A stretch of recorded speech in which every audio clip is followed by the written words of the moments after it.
Hello students, welcome to Bharta Setu. আজি লৈছো class 7 or English or question answer. Here is number B দিয়াছে meaning of the word meadows, a field of grass. গাবনের পাতার fluttering, moving lightly and quickly, like wings.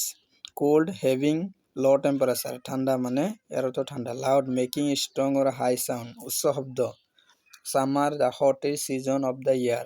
গ্রীষ্মকাল, cricket, small insect that make chirping sound. আৰু এইটো হৈছে এটা সৰু পোক, insect, cricket.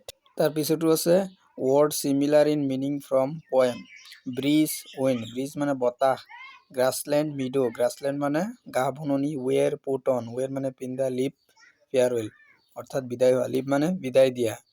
গতিকে এইকেইটা চালা আৰু কেইটামান গুৰুত্বপূৰ্ণ কেইটামান বস্তু আছে, এইকেইটা চাইছো. তাৰ পিছত আছে rhyming word in pair. Day, play, gold, cold. আৰু কিতাপৰ কবিতাৰ পৰা তোমালোকে কেইটামান উলিয়াই ল'বা. তাৰ পিছত আছে fill in the blanks, complete poem. window blows gently through the trees, flower flutter, buzzing bees, leaves and wind trail over hills, come on come all, swirl with thrill. তাৰ পিছৰ কেইটা চাই যোৱা. choose the correct answer. which ones mean moving lightly in the quickly. এইটো কোনটো? পাতল, moving লাহেকে গতি কৰি, স্পীডত গতি কৰি. কুইকলি বুলি কৈছে ফ্লাটাৰিং. what does the wind ask the leaves to put on? এইটো dress of red and gold. তাৰপিছত আছে, তাৰপিছত চোৱা how did the leaves respond to the loud call of the wind? এইটো অপশ্যন এইটো by fluttering down one by one. 4 নম্বৰটো আছে who heard the wind loud call? এইটো হ'ব অপশ্যন C, the leaf. তাৰপিছত আছে চাই যোৱা what does the wind ask the leaf to do?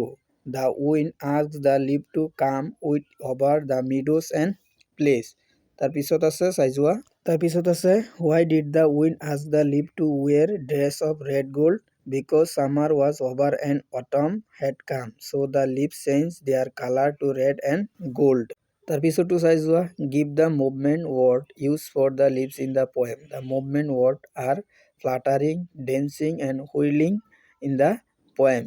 অৰ্থাৎ এই কবিতাটোত ফ্লাটাৰিং শব্দটো গতি কৰা বুজাইছে, ডান্সিং আৰু হুইলিং শব্দটো গতি কৰা বুজাইছে, এইটো উল্লেখ কৰিবলৈ কৈছে. তাৰপিছতো চাই যোৱা what did the leaves do after hearing the wind's loud call? The leaves came down fluttering, dancing and whirling to join the wind. তাৰপিছতো আছে what season is mentioned in the poem? The season of mention is autumn in the poem. তাৰপিছতো আছে which line in the poem indicate the passing of the summer? Summer is gone and days grows cold. এইটো লাইনে বুজাইছে.